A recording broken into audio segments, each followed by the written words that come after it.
Assalamu alaikum à tous, merci d'avoir choisi Nour TV pour vous informer. À la une, la visite du président de la République Brice Clotaire Oligui Nguema à la maison du Gabon dans le cadre de son séjour à Bruxelles. À mesure que la météo s'emballe avec une pluviométrie régulière à l'intérieur du pays, cela inquiète plus d'un. Prolifération du trafic de drogue au Gabon, les campagnes de sensibilisation comme piste de solution. On en parle dans un instant avec Zita Avomo. Le journal sur Nour TV, c'est maintenant.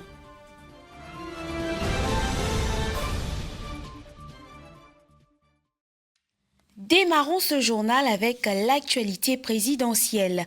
Le Gabon et l'Union européenne renforcent leurs axes de coopération.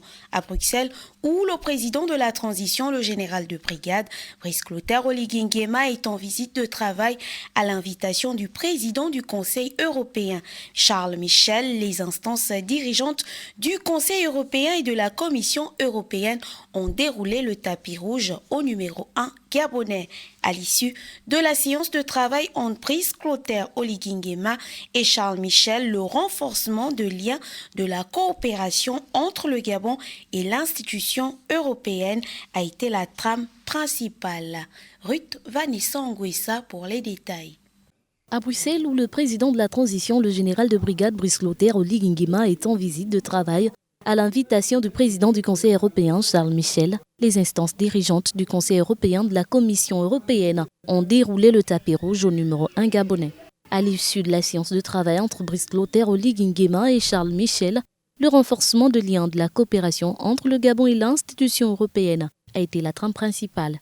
Selon les sources proches de la délégation gabonaise à Bruxelles, les avancées du processus de transition en cours à Libreville avec l'organisation du référendum dans le rétroviseur ont été longuement abordées entre les deux personnalités. Avec les autorités de la Commission européenne, le Gabon a paraphé un partenariat pour les forêts, engageant ainsi les deux parties dans la gestion durable des forêts. Par ailleurs, ces deux parties ont également procédé à la signature de partenariats dans les domaines de l'économie et du transport, notamment une déclaration pour l'attribution d'une subvention au programme de remise à niveau du Transgabonais. En Belgique, le président de la transition a échangé avec le personnel de l'ambassade du Gabon. L'échange particulièrement riche d'enseignements a eu lieu au siège de la représentation diplomatique du Gabon à Bruxelles. Communication présidentielle. Pour la première fois, depuis qu'il est à la tête du pays, le président de la transition pénètre l'enceinte de la représentation diplomatique du Gabon dans le Royaume de Belgique.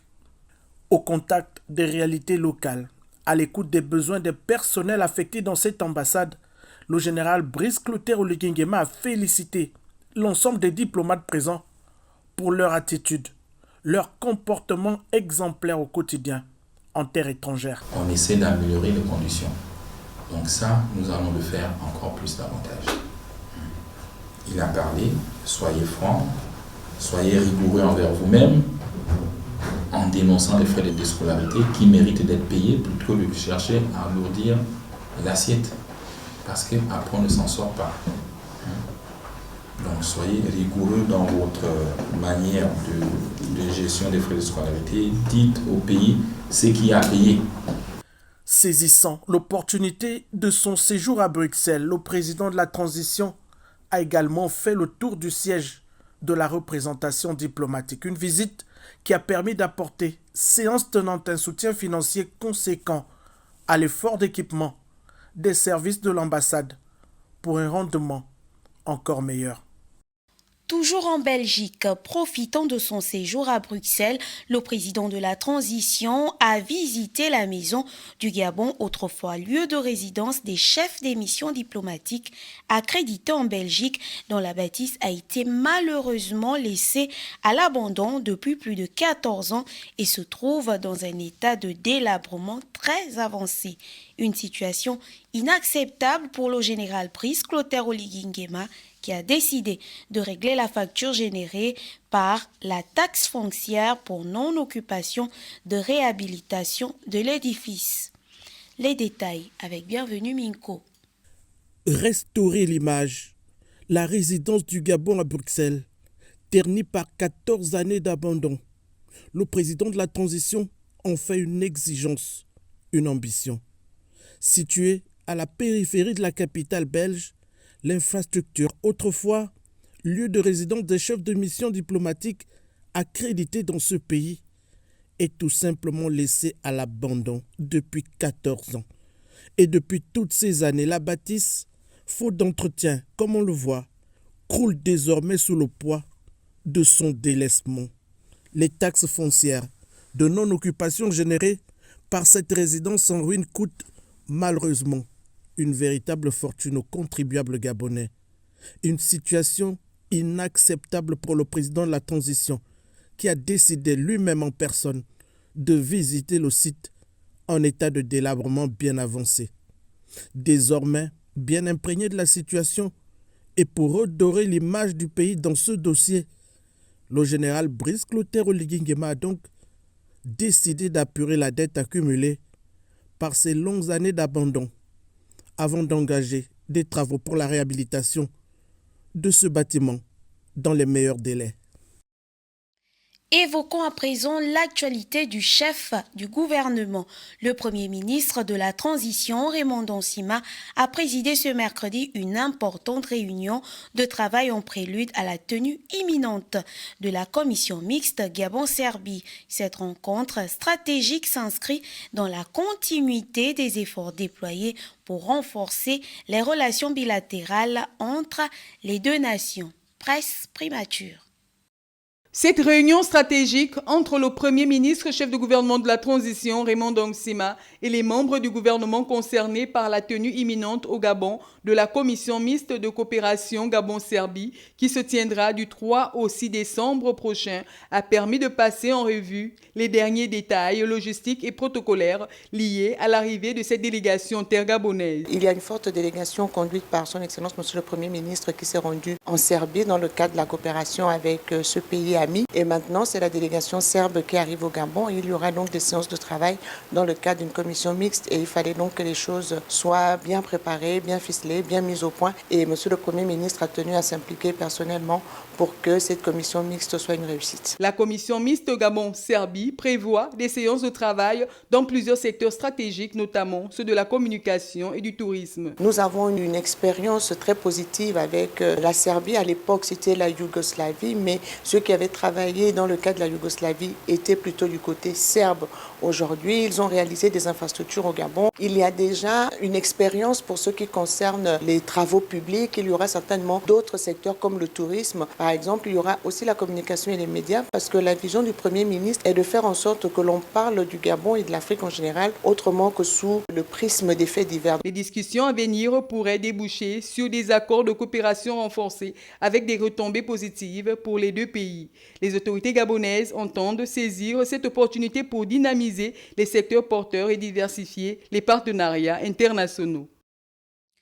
Audience mardi dernier au cabinet du ministre du Travail et de la lutte contre le chômage. Le chef de ce département ministériel, Adrien Nguemamba, a reçu le patron de la société Ocean Mining Service qui exploite le manganèse Anjolé dans le Moyen-Ogooué. L'entreprise sollicite du ministère un accompagnement dans ce qui est de la mise en place des profils habilités dans l'embauche de la main-d'œuvre. Société. Le réseau routier gabonais est-il en voie de dégradation avancée?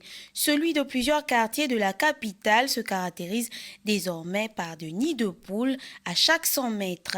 Notre équipe de reporters composée de Tétis Makita et Faciana Manongo a apparté les quartiers Akébé Frontière, Marché d'Akébé, Awenje et Saint-Germain pour constater de visu ce problème qui affecte le confort des usagers de la route. Les voiries urbaines de la capitale gabonaise méritent un regard particulier des nouvelles autorités du pays du fait de la dégradation avancée de ces infrastructures. Du quartier Akébé Frontière, marché d'Akébé, passant par Awenje, le constat est quasiment le même. Vraiment, c'est vraiment complexe, c'est dégradable. Voilà, juste devant là, on ne peut pas passer avec nos véhicules et les pare-chocs restent sur le trou qui est là.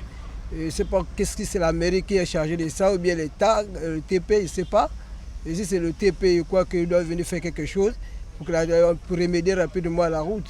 J'ai dit c'est pas que la route est très mauvaise, très mauvaise. Il y a l'embouteillage, tout. C'est la route là qui cause ça. Vraiment comme ça c'est déplorable et ça cause des embouteillages à tout bout de champ. Ça cause toujours des embouteillages à cause des nids de poules qui sont sur la route. Et puis c'est tout ça qui cause des inondations, quoi. Parce que comme les caniveaux sont cassés, tout ça cause des inondations. Les usagers de la voie publique qui ne savent plus à quel sens se vouer espèrent vivement que ce problème, à l'origine des embouteillages et autres, soit pris en compte par les autorités de la transition. La vente ambulante des produits alimentaires à Libreville est souvent pratiquée dans des conditions précaires, mettant ainsi la santé des consommateurs en danger permanent. Mais un aspect particulièrement préoccupant est l'utilisation des brouettes équipées de feu pour réchauffer ces aliments. Une technique ingénieuse mais pas sans conséquences sur la santé. Plus d'informations avec Aliou Chivongo. La vente ambulante de produits alimentaires à Libreville est un phénomène courant, mais elle représente aussi un danger croissant pour la santé publique. Bien que cette activité fournisse une source de revenus pour de nombreux vendeurs, elle comporte plusieurs risques qui sont souvent ignorés en raison de l'absence de normes strictes et des contrôles sanitaires rigoureux. On fait la recette, tout ça local, ça bouge pas. On traite, on passe par là, prendre la trésor. Quel impact sur la santé publique? L'un des dangers immédiats est la présence d'huile en surface, généralement utilisée pour faire cuire des morceaux de viande de poulet. Cette huile, en contact direct avec des braises, produit des substances toxiques et cause des intoxications alimentaires chez les consommateurs. De plus, l'utilisation d'huile plusieurs fois pour cuire des aliments augmente la probabilité de contamination par micro-organismes. Par rapport au commerce ambulant de nourriture sur des brouettes, des consommations, c'est pas vraiment hygiénique, on va dire. Donc sur le cadre hygiénique, c'est pas bien. Mais il y a certains qui aiment ce goût-là. En fait. Donc quand il y a ce goût-là, les gens trouvent ça bon, mais ce n'est pas bon pour notre santé. Donc à mon avis, on devrait limiter ce genre de choses. En fait. On devrait normalement même abolir ça. Les pratiques de vente ambulante de produits alimentaires, notamment celles qui impliquent l'utilisation de brouettes avec de faits improvisés, posent de sérieux risques pour la santé publique. Il est impératif que les autorités mettent en place des mesures plus rigoureuses pour encadrer cette activité, tout en sensibilisant les vendeurs et les consommateurs aux bonnes pratiques de sécurité alimentaire.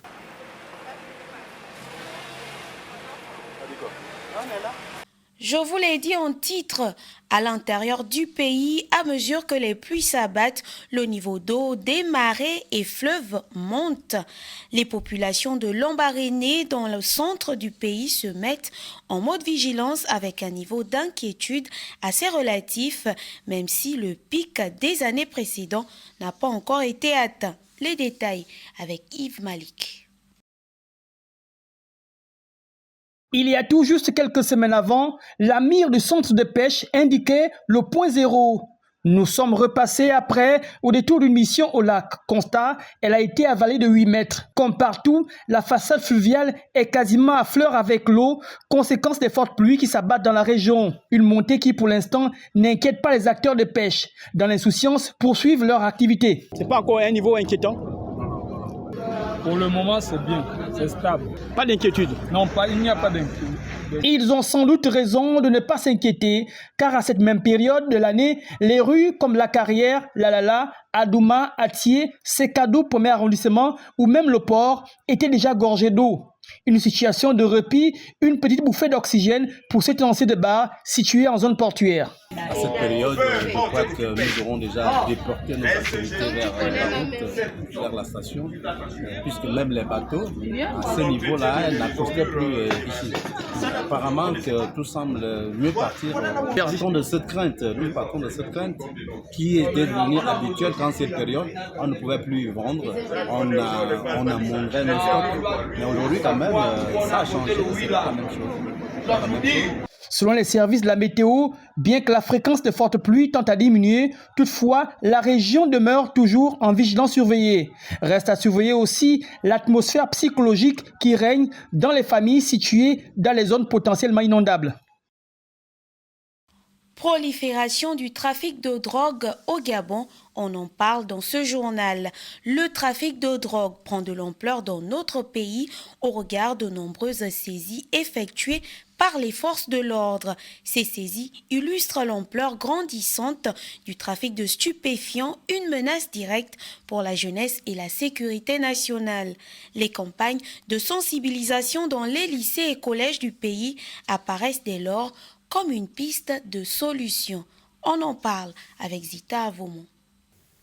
Pendant que les autorités luttent contre la consommation des stupéfiants en milieu scolaire, en multipliant les campagnes de sensibilisation dans les établissements scolaires pour sensibiliser les jeunes sur les dangers liés à la prise de la drogue, l'on observe depuis quelque temps la prolifération du trafic de drogue dans le pays. Un fait inquiétant qui prend de l'ampleur en témoignent les nombreuses saisies par les forces de l'ordre.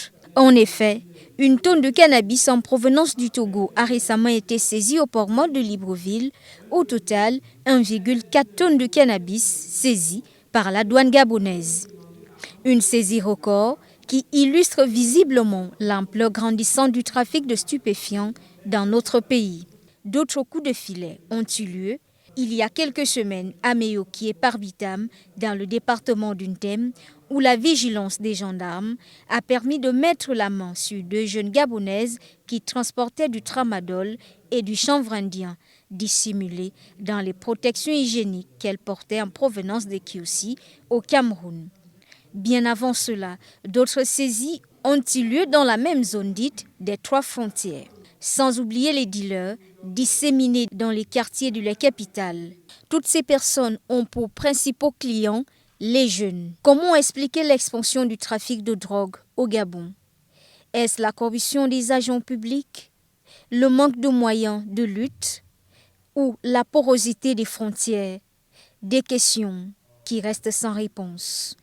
Devant ce tableau sombre qui ne présage rien de bon, vivement que les autorités mettent sur pied un plan d'action fort pour enrayer ce phénomène, de peur que le pays ne devienne la plaque tournante du narcotrafic.